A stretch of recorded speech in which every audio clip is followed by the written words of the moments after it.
Hello, my name is Devin. This is Modest 1.0. So previous two videos I went through collision.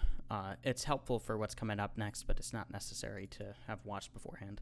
Anyway, so I went over in scenes how we can set the terrain and terrain collision as well. So setting the terrain is up here, and actually the scene controls that. So every scene, in my scenes video, I said every scene has one terrain, but can also not have a terrain. So I could comment that out, and there could be no terrain for the scene. I'm not going to right now because of the reading and whatnot, but basically how the terrain works is something like this. So we have a terrain manager. Now it works like other asset managers, which I'll actually breeze through real quick. We have our image manager, for instance. So the image manager allows us to get an image, load an image, and it keeps track of all the images, gets them by key, and that's basically how we handle sprites, for instance. And the terrain works very similar in that, where we load in a terrain, and we get that terrain, and we get rid of and we clean up all the terrains upon exit of the game. So that's actually handled by the engine, the cleanup and memory management. So there's loading, getting, and unloading. That's pretty much just loading and getting is all the user really needs to worry about. So actually, before we jump into that, I realize I haven't even done this yet. So this is the load all assets, and so the user actually has a few things here. So we have end game, we have game start, and load all assets. Load all assets is effectively load content. So the engine has its own load content. So this is what the user does to actually load their parts in.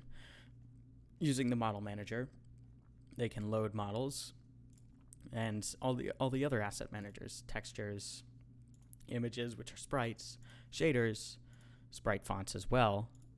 Sound we'll get into. There's a lot with sound.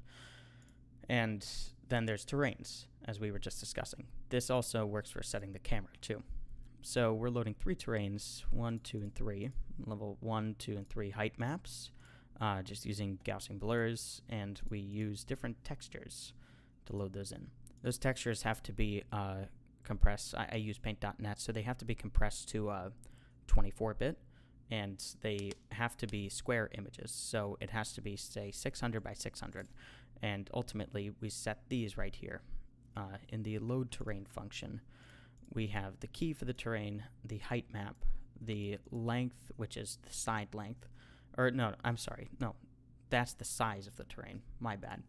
The scale that you want it for. The max height, the Y-trans, which is, where you want it. So as opposed to having it set at Y0, you could move it up by 10, and the whole terrain is moved up by 10. And the max height, that's basically the scalar for the height. So your lowest part of the terrain if it's at 0, will be at 0. But if your terrain if the max height is 20, then it will multiply its height by 20.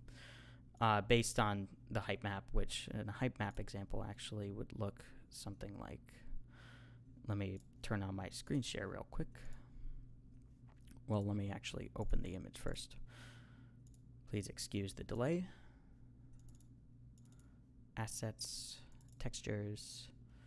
We have and here we are. All right.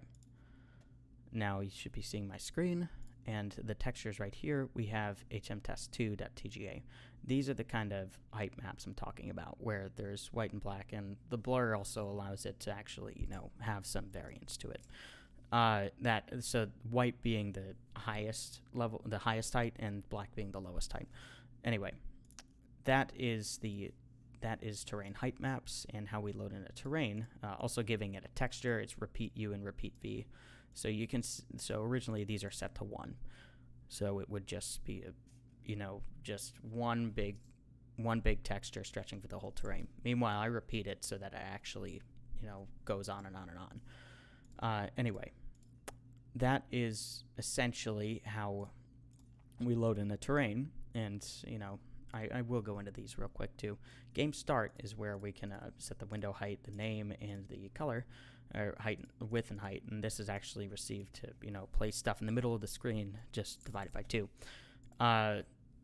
Then there's the end game, which is where we actually terminate stuff that we would have in game. So I want to make sure these are terminated at the end of everything. I now make sure that they're terminated on the title and game over win screens, but originally, some cases you might want to terminate some things like at the end, and you want them continuously going throughout the game. This is where that would be done. Say settings, for instance.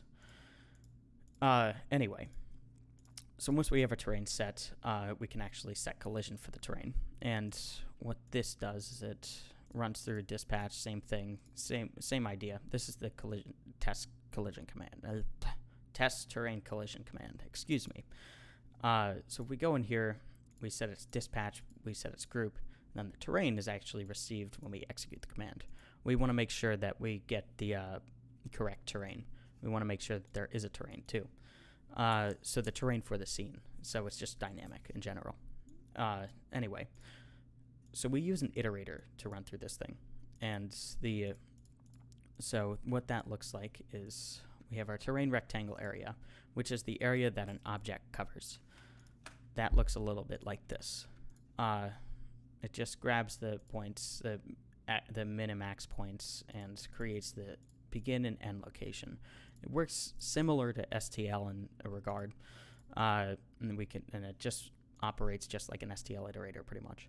So we have our begin, our end, and it's just a for loop over the whole terrain rectangle area, testing against its AABBs, and that's how we see the collision that was viewed before. I discussed it in the previous collision videos, which is, I said, helpful for this. Anyway, it's the same thing, process terrain callbacks. These are the dispatches, by the way, process callbacks, process terrain callbacks, and that just calls a terrain, what that looks like is this. So we call this, and this is kind of called on other objects. So for instance, the bullet is a good example in this situation because it's destroyed when it hits the terrain. So when the bullet is colliding with the terrain, right down here, it will destroy the bullet. That is basically how it works. That's so bullets aren't moving through the terrain and, hitting the player for no reason. It makes sense in that regard. Anyway, that is how terrain is handled, and that is also loading assets to a scene. I will be starting to go into how sound works next time. Actually, no. I will go into the collision visualizer for the next video. Thank you.